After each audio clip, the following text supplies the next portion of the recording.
Si hay algo que obstaculiza el crecimiento de un creyente, su servicio en la expansión del reino de Dios, es el desaliento. Cuando estamos desalentados, las metas nos parecen inalcanzables, pensamos que ni siquiera vale la pena intentarlo. No vale la pena seguir luchando contra ese pecado en particular. No vale la pena querer desarrollar el hábito de leer mi Biblia todos los días. No vale la pena dedicarme a servir a los hermanos en la iglesia si a final de cuentas ni siquiera lo agradecen. ¿De qué sirve tratar de seguir llevando el evangelio a los perdidos y si este mundo va de mal en peor? Si este mundo rechaza en una forma decidida y agresiva todo lo que el cristianismo valora, todo lo que el cristianismo defiende, mis hermanos, el desaliento nos paraliza, el desaliento nos roba la esperanza, nos lleva a pensar que todo esfuerzo es inútil, que no tenemos ni las capacidades, ni los recursos, ni los dones para lograr cambios significativos, ni en nosotros ni en otros. La buena noticia para el creyente es que hay remedio para el desaliento. Y eso es lo que yo espero mostrar en el pasaje que vamos a considerar en esta mañana, que ya leímos hace un momento, Ageo capítulo 2 versículos 1 al 9, continuando con esta serie expositiva en este libro del Antiguo Testamento.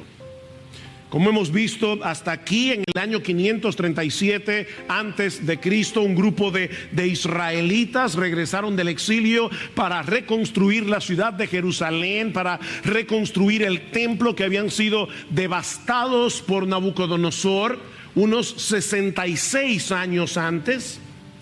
Y tan pronto llegaron a Judea, comenzaron a trabajar con mucho ánimo, pero por diversas razones al año siguiente abandonaron el proyecto, se enredaron cada vez más en sus propios asuntos y el templo permaneció en ruinas por unos 16 años.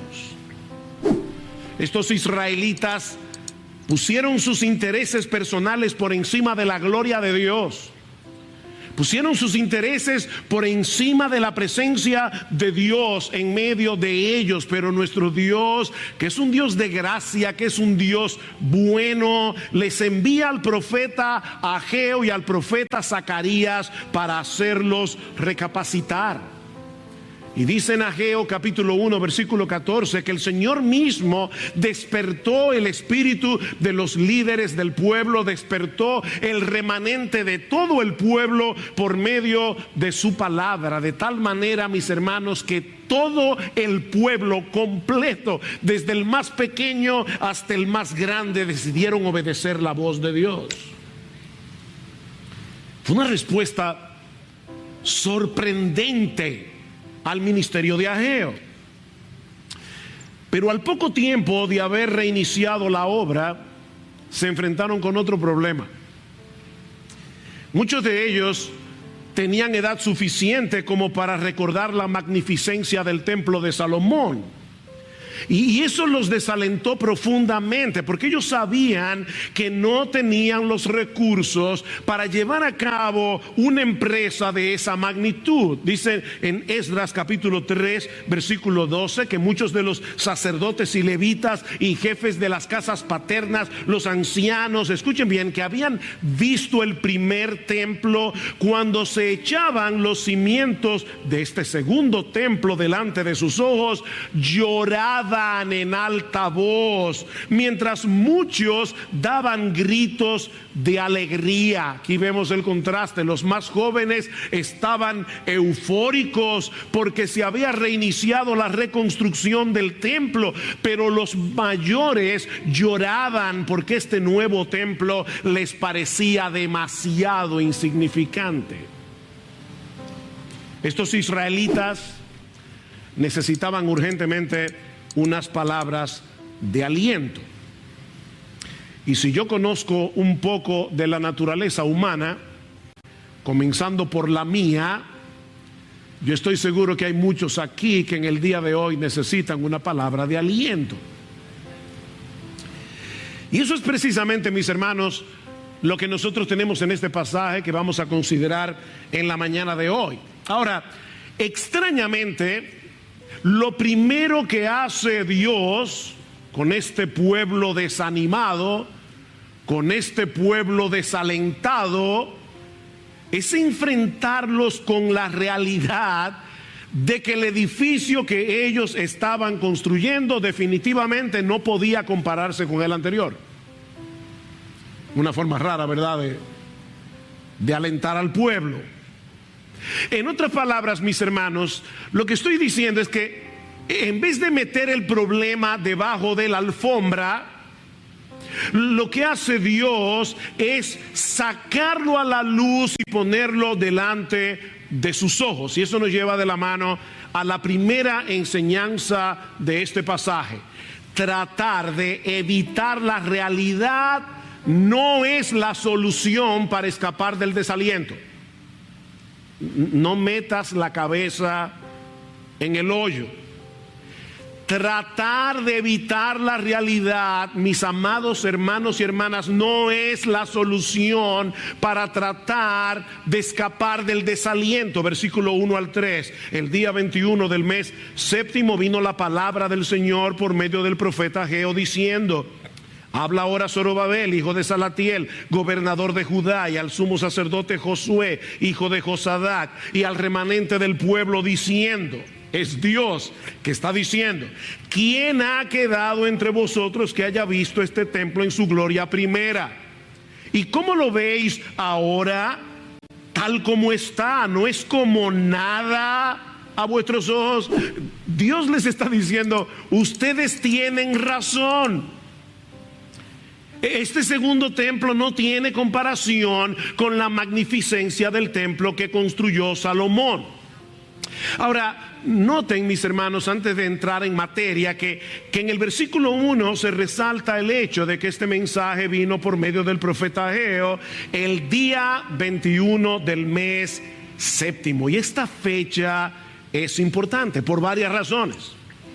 Por un lado, porque en el calendario hebreo este era el mes con más festividades religiosas y por lo tanto con muy poca actividad laboral. Al principio del mes séptimo se celebraba la fiesta de las trompetas.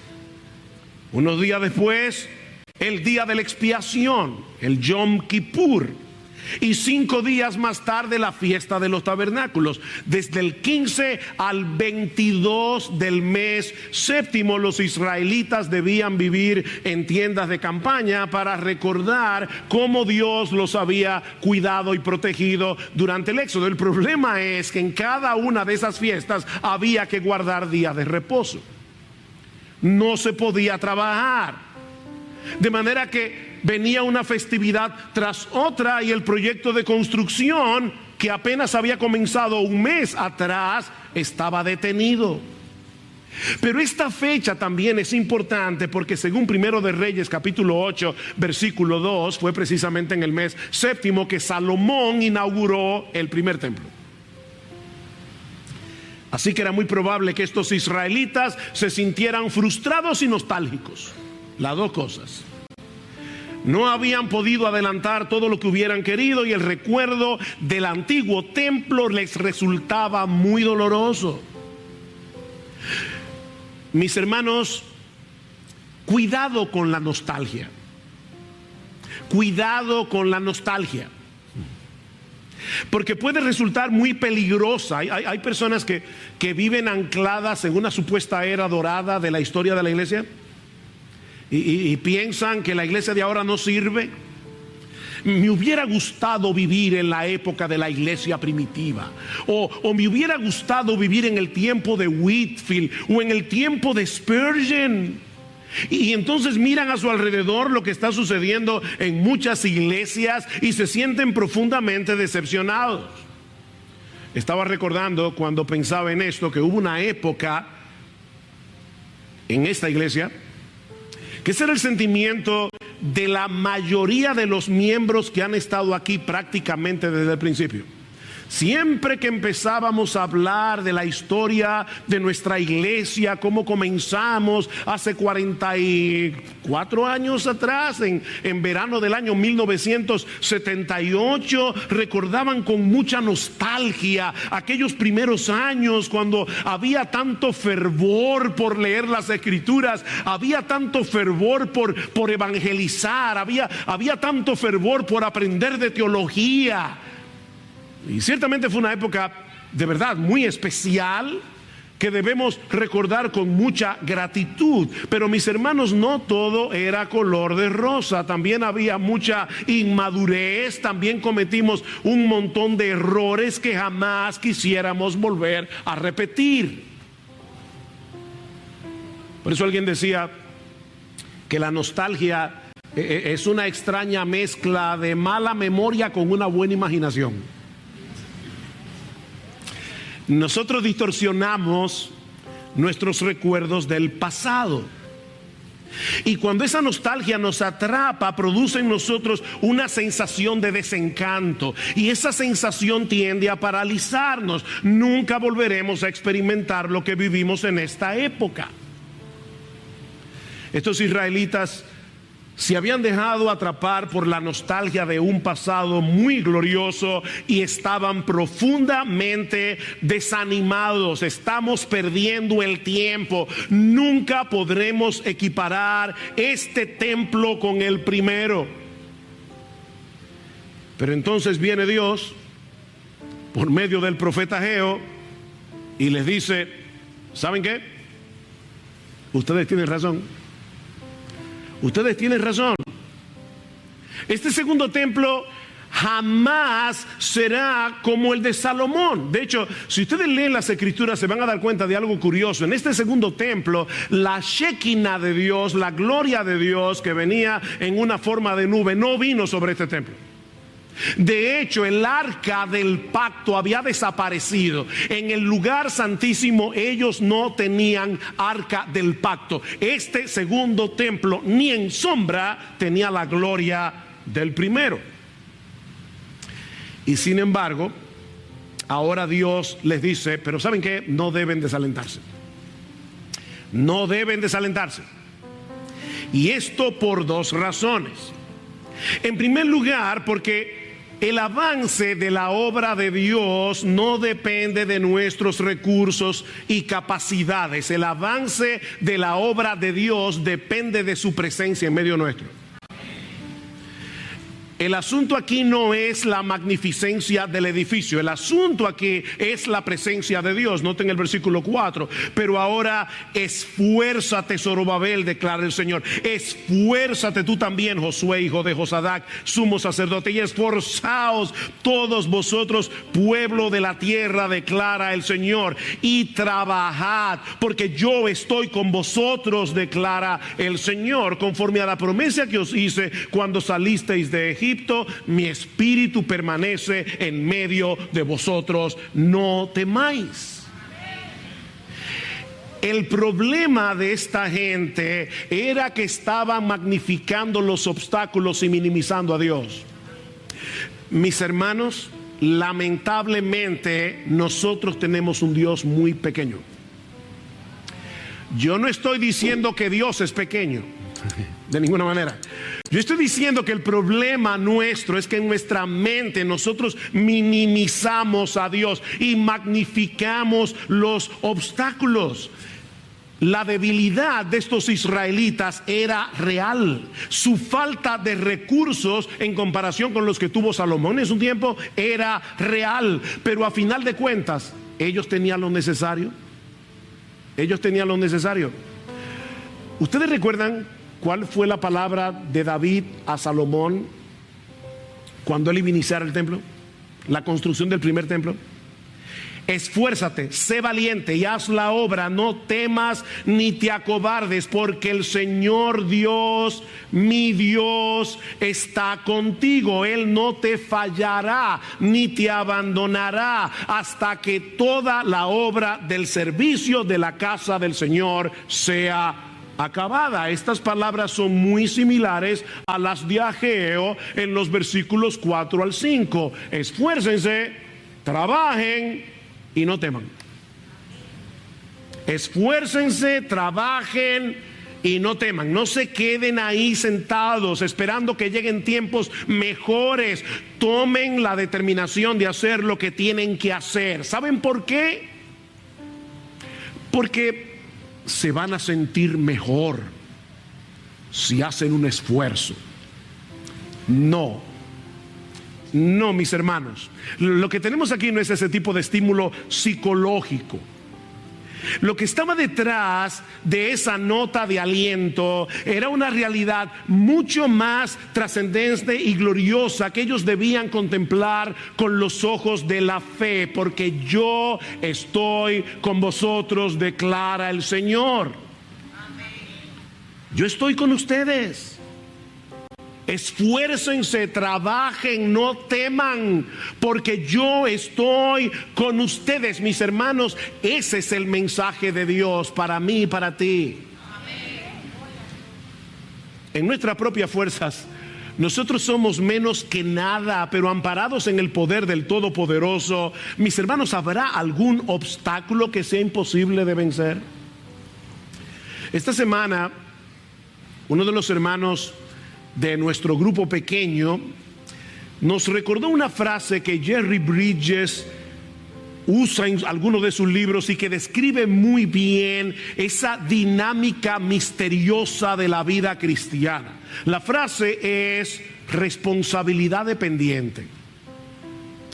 Tú y yo necesitamos asumir una responsabilidad dependiente. En otras palabras, haz lo que tengas que hacer. No rehuyas tu responsabilidad, pero no cometas el error de hacerlo en tus propias fuerzas. Responsabilidad dependiente. Es la presencia de Dios con nosotros lo que hace la diferencia. Y es por eso que esta promesa se repite una y otra vez, una y otra vez, una y otra vez a lo largo de todas las Escrituras. Deuteronomio 31. Dios le dice a Josué: sé firme y valiente, porque tú entrarás con este pueblo en la tierra que el Señor ha jurado a sus padres que les daría. El Señor irá delante de ti. Él estará contigo. No te dejará, no te desamparará. No temas ni te acobardes. La misma palabra de Ageo. Y luego en Josué capítulo 1 versículo 5, nadie te podrá hacer frente en todos los días de tu vida. ¿Tú dices eso? Nadie te podrá hacer frente en todos los días de tu vida. ¿Por qué? Porque así como estuve con Moisés, estaré contigo. No te dejaré ni te abandonaré. Versículo 9, no te lo he ordenado yo. Sé fuerte y valiente. No temas, no te acobardes, porque el Señor tu Dios estará contigo por donde quiera que vayas. No hay un lugar, no hay una esquina en todo el universo en el que nosotros estemos solos de Dios. Y así, créame, yo pudiera seguir citando un texto tras otro. Uno de los problemas que tuve esta semana fue saber qué texto coger, qué texto dejar. Esfuérzate, trabaja y no temas, porque yo estoy contigo. Versículo 5, conforme a la promesa que os hice cuando salisteis de Egipto, mi espíritu permanece en medio de vosotros. No temáis. No temáis. En vez de fijar sus ojos en las glorias pasadas del templo de Salomón y llenarse de una nostalgia paralizante, recuerden, le dice Dios, el pacto que yo hice con ustedes. Cuando los saqué de la tierra de Egipto, yo les hice una promesa, que yo sería vuestro Dios, que ustedes serían mi pueblo, que mi espíritu estaría en medio vuestro, declara el Señor, el mismo espíritu que le dio orden al caos en la creación. Mi espíritu estará con ustedes. O como lo dice más adelante a través del profeta Zacarías. No es con ejércitos, es un texto muy conocido, no es con ejército, no es con fuerza, sino con mi espíritu, ha dicho Jehová de los ejércitos. Mis hermanos, la obra del Espíritu en nosotros no elimina nuestra responsabilidad. ¿Se dieron cuenta? Nosotros tenemos que esforzarnos. Nosotros tenemos que trabajar. Tenemos que hacer lo que tenemos que hacer. Pero sabiendo al mismo tiempo que en una forma misteriosa el Espíritu está moviendo nuestra voluntad y está haciendo eficaz nuestra labor. ¿Quién toma la decisión de trabajar? Tú y yo. ¿Qué pasó previo a eso? El Espíritu de Dios obró.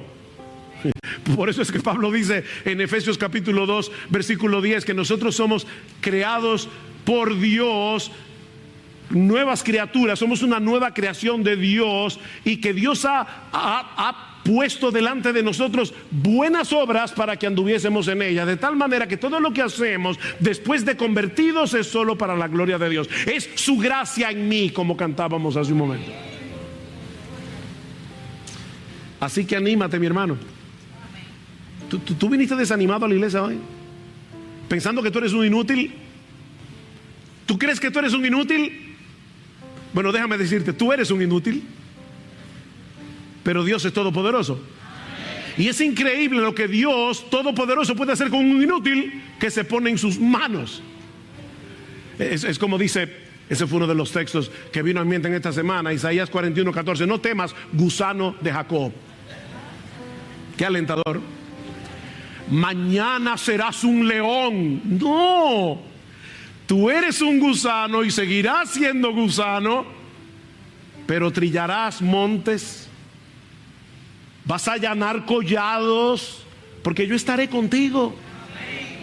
Esfuérzate, mi hermano, anímate, mi hermano, porque no estamos solos. Nuestro bendito Señor y Salvador ha prometido estar con nosotros todos los días hasta el fin del mundo. No os dejaré huérfanos, dice Jesús a sus discípulos, vendré a vosotros. Y Él está hablando aquí no de la segunda venida, Él está hablando de la promesa de enviar su Espíritu. Nosotros somos el templo del Espíritu, nosotros somos la morada del Espíritu. ¿Tú te das cuenta, mi amado hermano y hermana, lo que eso significa? Si eres cristiano, el Espíritu Santo mora en ti, está obrando en ti y por medio de ti. Eso debería ser suficiente para sacarnos del pantano del desaliento.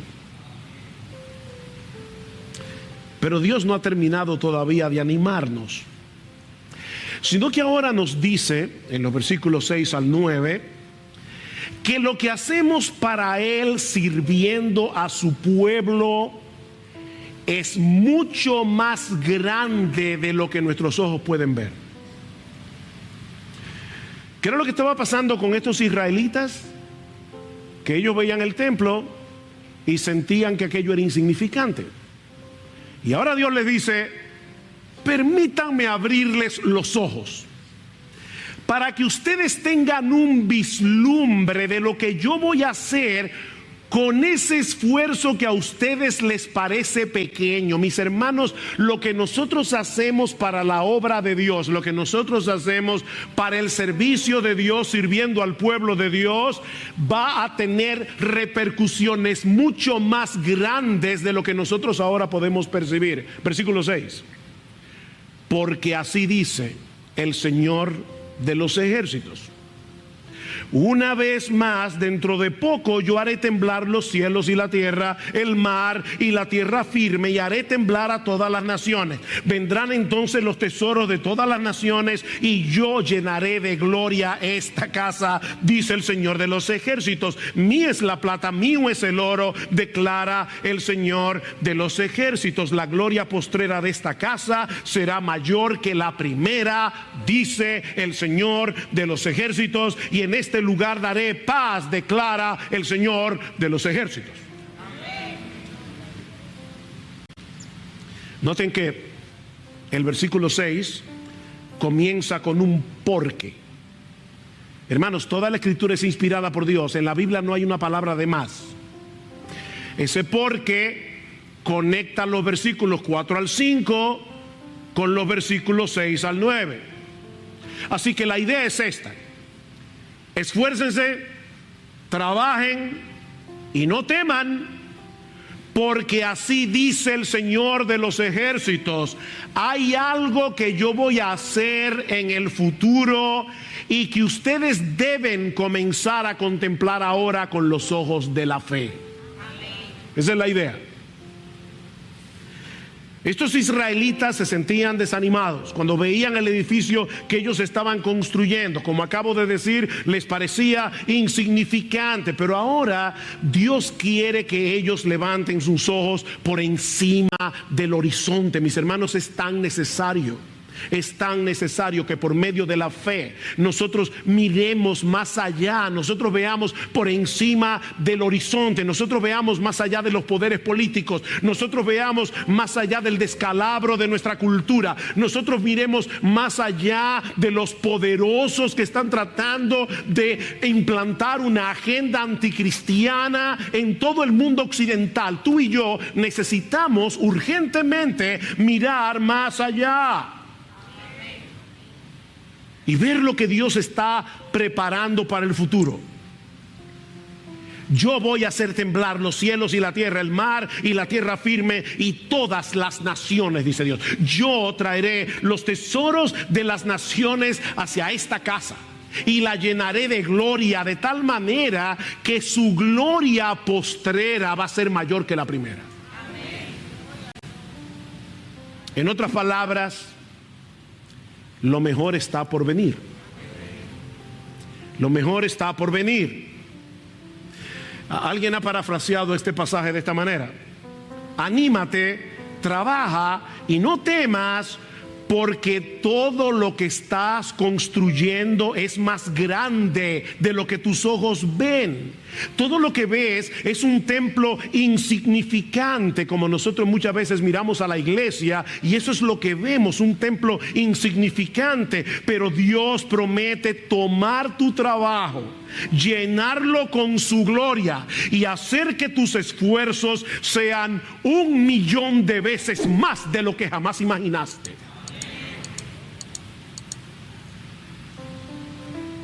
Ese templo que se estaba construyendo en los días de Ageo era un pequeño eslabón en la historia de la redención, en una cadena de eventos extraordinarios que Dios iba a llevar a cabo, dice él en el versículo 6, dentro de poco.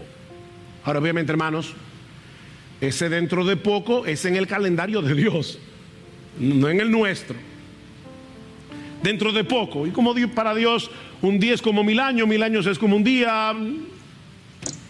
Es dentro de poco. Espérenlo. Yo voy a hacer temblar la tierra. Mis hermanos, siempre que se usa esa frase, ese tipo de expresión en las escrituras, es para referirse a una manifestación visible de la presencia magnificente de Dios. ¿Recuerdan lo que pasó en el monte Sinaí? Cuando Dios descendió para dar la ley al pueblo, dice que el monte humeaba, dice que vino un gran temblor, dice que se oía un sonido de bocina. El pueblo estaba aterrado porque Dios había descendido del cielo con toda su magnificencia a encontrarse con su pueblo. De manera que lo que él está diciendo aquí es que él mismo se haría presente en medio de su pueblo en la magnificencia de su gloria. O sea, lo que el templo del Antiguo Testamento representaba se haría realidad. ¿Qué era lo que ese templo representaba? La presencia de Dios. Y ahora Dios está diciendo: no se preocupen, yo voy a hacer temblar los cielos, yo voy a hacer temblar la tierra, porque yo mismo vendré.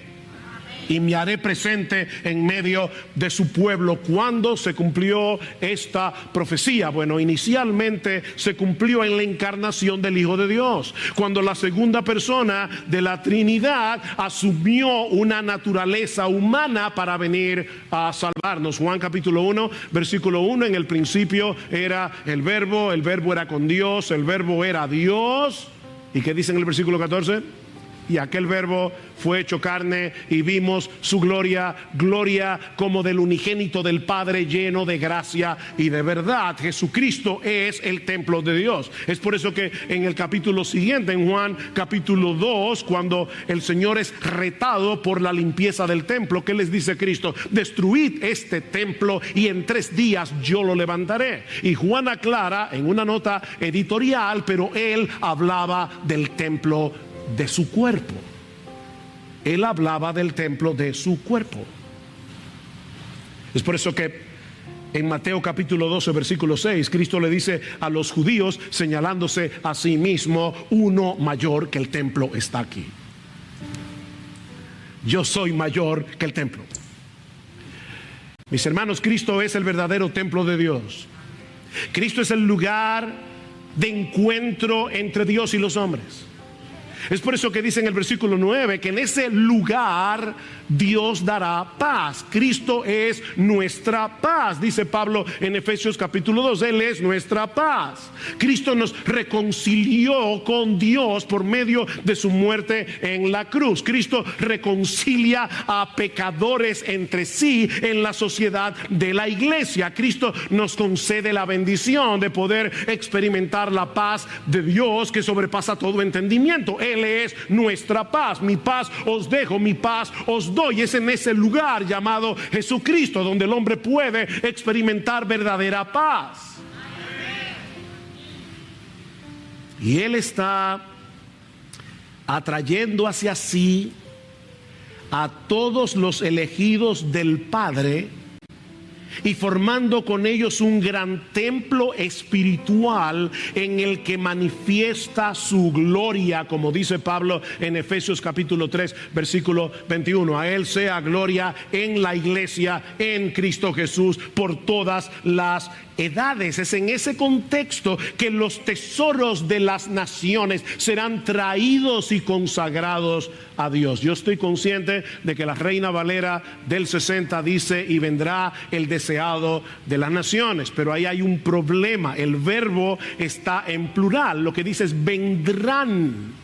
Vendrán los tesoros, vendrán lo deseado de las naciones. Nuestro Dios es soberano. Cristo prometió que Él habría de edificar a su iglesia y que las puertas del Hades no iban a prevalecer contra ella. Nada ni nadie va a impedir que aún los reyes de la tierra vengan y se postren, como dice en Isaías, delante del Mesías.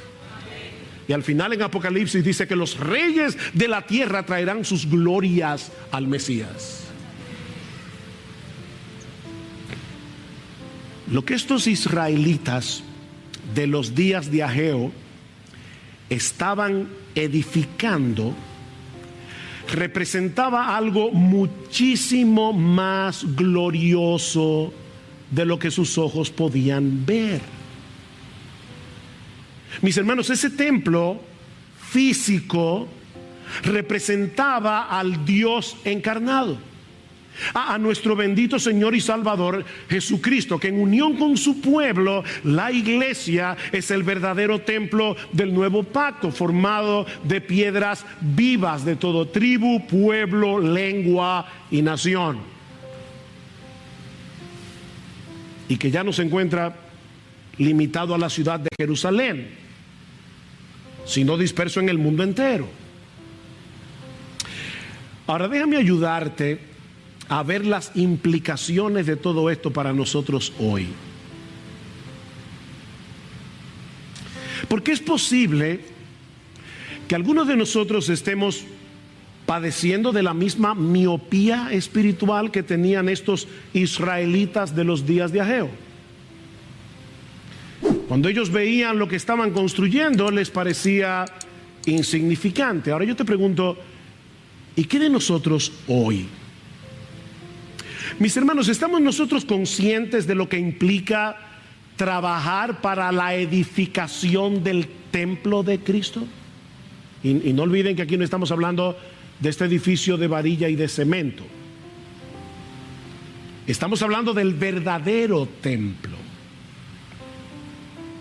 Pablo dice en Efesios 2 que los creyentes estamos siendo edificados, escuchen esto mis hermanos, es importante, sobre el fundamento de los apóstoles y profetas, siendo la principal piedra del ángulo Jesucristo mismo, en quien todo el edificio, ¿quién es el edificio? Nosotros los santos, los creyentes que estamos siendo edificados sobre la doctrina apostólica, en quien todo el edificio bien coordinado va creciendo para ser un templo santo en el Señor. Nosotros nos mudamos aquí, en este edificio, en el año 1998, si no me acuerdo mal. Del 98 hasta acá, este edificio no ha crecido ni una pulgada. Está del mismo tamaño. Sin embargo, el edificio que Pablo está describiendo en Efesios 2 es un templo que crece. ¿Se dieron cuenta? Dice, bien coordinado, va creciendo para ser un templo santo en el Señor. Este es un edificio que crece. Porque la iglesia no solamente es un edificio, sino que también es un cuerpo. Estas dos metáforas, estas dos figuras se complementan entre sí. Y Pablo nos explica cómo es que ocurre ese crecimiento de este edificio que es también un cuerpo, que es el templo de Dios, que es la iglesia del nuevo pacto. ¿Cómo ocurre eso? Bueno, sucede de esta manera. Dios le da a esa iglesia pastores y maestros. ¿Y qué hacen esos pastores y maestros? Enseñan la palabra y equipan a los santos para que los santos hagan la obra del ministerio. Y dice más adelante que todos nosotros, óyeme, miembro de Iglesia Bíblica del Señor Jesucristo, si tú eres miembro de esta iglesia, yo no estoy hablando de tu vecino, estoy hablando de ti. De ti, que tu nombre está en una lista de miembros de esta iglesia. Todos nosotros, dice Pablo, hablando la verdad en amor, podamos crecer en todo en aquel que es la cabeza, esto es Cristo, de quien todo el cuerpo bien concertado y unido entre sí por todas las coyunturas que se ayudan mutuamente según la actividad propia de cada miembro, el cuerpo recibe su crecimiento para ir edificándose en amor. Cada miembro tiene sus propios dones, cada miembro ocupa su lugar, cada miembro tiene algo que hacer aquí.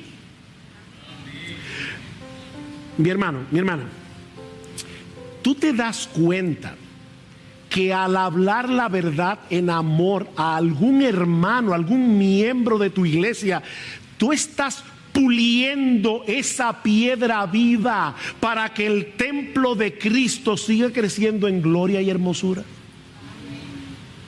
¿Sabes que hay algo curioso en el Antiguo Testamento? Y es que en el templo de Salomón las piedras debían ser pulidas en la cantera, porque Dios dijo: yo no quiero ruido en la construcción del templo. Así que todo el ruido era en la cantera, donde las piedras eran medidas, eran pulidas y entonces eran traídas y colocadas exactamente en el lugar que le correspondía. Bueno, mis hermanos, esta es la cantera del templo que Dios está construyendo en la gloria. La piedra va a llegar allá pulidita. Pero ahora te toca a ti y me toca a mí hacer ese trabajo, porque nosotros estamos construyendo un templo. Puede que te parezca algo insignificante consolar a un creyente en medio de su aflicción, o corregir a un hermano que tú percibes que puede estarse extraviando, o ayudarlo de cualquier manera en su proceso de santificación. El cristianismo es un proyecto de comunidad. Nadie crece solo. Somos una familia. Y no son los pastores. Es increíble cómo los hermanos inmediatamente piensan que si alguien está andando mal, bueno, los pastores. Sí, los pastores tenemos un trabajo que hacer, y tú también. Somos un cuerpo, somos un equipo, somos una familia, donde todos nos preocupamos por todos. Y si lo miras con los ojos de la fe, te vas a dar cuenta que tú estás contribuyendo con algo extraordinariamente glorioso, que verás en todo su esplendor cuando nosotros estemos en la presencia misma de Dios. Es interesante que el autor de la carta a los Hebreos cita a Ageos 2. Ageo 2:6. Y nos dice en los versículos 26 al 27 del capítulo 12 que el cumplimiento final de esa profecía será una realidad cuando esta vieja creación sea completamente restaurada en los cielos nuevos y en la nueva tierra. Por eso yo les decía que el cumplimiento inicial de esa profecía se cumplió con la primera venida de Cristo. Pero el cumplimiento final de esa profecía será cuando Cristo regrese en gloria. ¿Recuerdan Mateo? Dice que los cielos se moverán como con un estruendo, toda la tierra será removida. Lo que dice Ageo: Dios hará temblar los cielos y la tierra. Y dice el autor de los Hebreos que cuando Dios haga eso en la segunda venida de Cristo, las cosas movibles de este mundo se evaporarán y solo permanecerá lo permanente. Los poderes políticos, los poderes de la ONU, de yo no sé cuánta cosa. Eso es movible, eso se va. Pero Cristo permanece, el Evangelio permanece, la iglesia permanece. Lo inamovible se va, queda lo permanente. Y por eso dice el autor de la carta a los Hebreos: nosotros entonces, que vamos a heredar un reino inconmovible, tengamos gratitud y mediante ella sirvamos a Dios. Miren hacia adelante, levanten sus ojos por encima de la línea del horizonte. ¿Y saben lo que va a pasar? Que se van a animar ahora a hacer lo que tienen que hacer. Ese es el punto. Me encanta como lo dice Apocalipsis 21, versículos 9 al 11. Dice que en ese momento la iglesia estará ataviada en todo su esplendor, como la novia, la esposa del Cordero. Y lo que más me encanta es la primera línea del versículo 11: teniendo la gloria de Dios. Sí, esa iglesia que ahora te parece tan débil, esa iglesia que ahora te parece tan insignificante, tendrá la gloria de Dios. Eso es lo que nosotros estamos trabajando para eso. ¿Ven? No mires, mi hermano, lo que la iglesia es ahora. Lo que Ageo le estaba diciendo a los judíos de aquellos días era: mira lo que viene, mira lo que viene, mira lo que esto va a hacer en la historia de la redención. Bueno, mis hermanos, lo que yo le estoy diciendo en esta mañana es: ¿tú quieres salir del pantano del desaliento? Mira lo que esto va a hacer en el día del Señor. Decía C.S. Lewis que si nosotros tuviéramos la capacidad de ver a un creyente ya glorificado, nos sentiríamos tentados a adorarlo. Porque dice en Mateo capítulo 13 que los justos resplandecerán como el sol en el reino de su Padre. ¿Tú te imaginas a cada uno de los miembros de esta iglesia, sobre todo aquellos que no son exactamente lo que mejor te caen, resplandeciendo como el sol en el reino del Padre? Eso es impresionante. Pero ¿saben qué? Lo que Pablo dice en Efesios es que esa obra de hermoseamiento ya empezó. Cristo le está haciendo ahora. Es ahora. Maridos, amad a vuestras mujeres como Cristo amó a la iglesia y se entregó por ella para santificarla. Cristo está santificando a la iglesia. Ajá, ¿y cómo es que Cristo está santificando a la iglesia? Por medio de la labor de los mismos miembros de la iglesia. Efesios 4. ¿Se perdieron? ¿O los perdí? Cristo está haciendo algo en su iglesia, en sus verdaderas iglesias, y lo está haciendo a través de la iglesia, a través de sus miembros. Cuando cada uno pone su don en operación, cuando cada uno hace lo que tiene que hacer. Algunos tendrán una labor muy visible, los que predican, los que enseñan. Otros simplemente pasarán totalmente desapercibidos porque en una forma informal, privada, están discipulando a un creyente. Están llamando por teléfono a un hermano que no están viendo aquí sentado porque les preocupa que se esté descarriando. Exhortaos los unos a los otros, Hebreos capítulo 3, exhortaos los unos a los otros entre tanto que se dice hoy, para que ninguno de vosotros se endurezca por el engaño del pecado. Nadie sabe que este miembro llamó a este miembro. Es algo privado, no es algo público. Pero mis hermanos, nosotros estamos construyendo algo impresionante.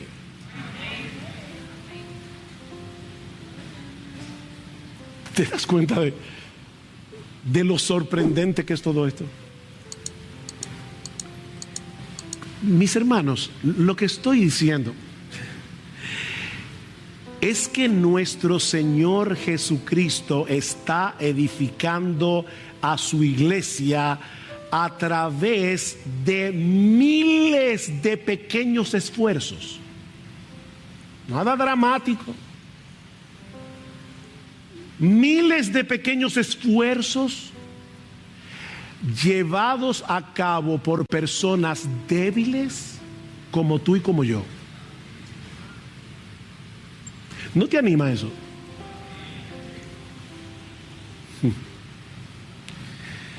Como los israelitas de los días de Ageo, nosotros estamos edificando algo 1000 veces más grande de lo que nuestros ojos hoy pueden ver. Dios está con nosotros y en nosotros por su Espíritu, moviendo nuestra voluntad, haciendo eficaz nuestra labor para que las cosas que hacemos para Él en beneficio de su pueblo, por insignificantes que ahora nos parezcan, cumplan su propósito para la edificación y el hermoseamiento de este templo. Amén. Miren, solo en el cielo nosotros vamos a saber cómo Dios usó una palabra tuya en un momento dado para darle una pulidita a una de estas piedras vivas. Es más, puede ser que a ti ya se te olvidó. Lo bueno es que Dios no olvida. Dice que Él tiene un libro de memoria. Dios tiene un libro allá arriba. Miren, mis hermanos, hasta un vaso de agua dice que Dios lo va a recompensar. Eso para mí me parece increíble, porque es Dios el que mueve nuestra voluntad, es Dios el que hace eficaz nuestra labor y luego Dios nos recompensa. Y Él no olvida. Aquí la gente sí olvida, pero Dios no. Él tiene buena memoria. Y ahora yo te pregunto, ¿tú crees eso? ¿Tú crees eso? ¿Tú crees que Cristo puede edificar y hermosear esta iglesia bíblica del Señor Jesucristo a través de ti, a través de ti, a través de ti, a través de tú crees eso? Dice Pablo en 2 Corintios 12:9 que el poder de Dios se perfecciona en nuestra debilidad. Aunque en este momento seamos incapaces de ver el resultado final de nuestro esfuerzo. Es por fe que andamos, no por vista. Así que anímate, mi hermano, mi hermana, anímate a poner tus dones en operación, anímate a servir donde tengas la oportunidad de hacerlo, porque lo cierto es que lo que estás edificando ahora es mucho más grande de lo que eres capaz de ver. Ya me lo dijo, pastor, y te lo repito otra vez. A Pablo no le era molesto repetir la misma cosa y a mí tampoco. Es que yo quiero que tú trabajes por fe. Eso es como los maestros de niños. Yo admiro a los maestros de los niños. Yo no me acuerdo quién era mi profesora de primaria, de tercero de primaria. No recuerdo quién era, ni cómo se llamaba. Mi hermano Eric tiene una memoria de elefante, él se acuerda de todo eso. Yo no me acuerdo de nada. Pero yo solamente sé una cosa, y es el hecho de que todos mis maestros en la escuela poco a poco fueron contribuyendo con un poco de conocimiento, un poco de conocimiento, un poco de conocimiento. Ya yo no me acuerdo quiénes son, no me acuerdo qué fue lo que me enseñaron, pero todo se fue acumulando y de algo sirvió hasta el día de hoy. Eso pasa con la iglesia. Eso pasa con la iglesia, un poquito aquí, un poquito acá, un poquito allá. Y Dios va obrando a través de ese poquito, ese poquito, ese poquito, ese poquito, para edificar a su iglesia. Y tú eres parte de eso. Y cuando lleguemos a la gloria, Dios te va a decir: bien, buen siervo y fiel. En lo poco fuiste fiel. Nadie lo notó, pero ven, entra en el gozo de tu Señor. Entra en el gozo de tu Señor.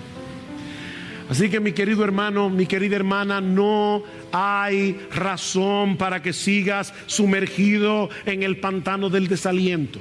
Estoy usando obviamente la figura de Bunyan en el progreso del peregrino. Nuestro Dios ha prometido estar con nosotros y llevar a cabo su obra por medio de nosotros. Sí, nos vemos débiles, nos vemos pequeños, porque lo somos. Pablo dice en 2 Corintios capítulo 4 versículo 7 que nosotros tenemos este tesoro, y se refiere obviamente al tesoro del evangelio. Nosotros tenemos este tesoro en vasos de barro. ¿Saben para qué? Para que la excelencia del poder sea de Dios y no nuestra. Oh, quiere el Señor abrirnos los ojos de nuestro entendimiento, para que podamos vislumbrar con los ojos de la fe lo que ahora no podemos ver a simple vista. Que cada miembro de esta iglesia, cada miembro de esta iglesia tome hoy la decisión de ser un constructor responsable. O, para decirlo más precisamente, de forma teológica, que cada miembro de esta iglesia tome hoy, ahora, la decisión de llegar a ser un constructor responsablemente dependiente del Espíritu de Dios. Responsablemente dependiente, cada uno según los dones, cada uno según las oportunidades que el Señor nos da. Querido hermano de IBCJ, esfuérzate, trabaja y no temas, porque el Señor está contigo. Ninguna labor que lleves a cabo por amor a Cristo y por el bien de su iglesia quedará sin fruto. Mi amado hermano, nada es insignificante, por pequeño que te parezca a ti, porque es a través de esos miles y miles y miles de pequeños esfuerzos que Cristo está llevando a cabo su promesa: yo edificaré mi iglesia. Permítame concluir con unas palabras de bendición, que es mi anhelo y oración por Iglesia Bíblica del Señor Jesucristo, y que resume extraordinariamente esta exhortación, este ánimo del profeta Ageo. Dice en Hebreos capítulo 13, versículo 20, que el Dios de paz, que resucitó de los muertos a nuestro Señor Jesucristo, el gran pastor de las ovejas por la sangre del pacto eterno, y ahora escuchen, os haga aptos en toda buena obra, para que hagáis su voluntad, haciendo Él en vosotros lo que es agradable delante de Él por Jesucristo, al cual sea la gloria por los siglos de los siglos. Amén.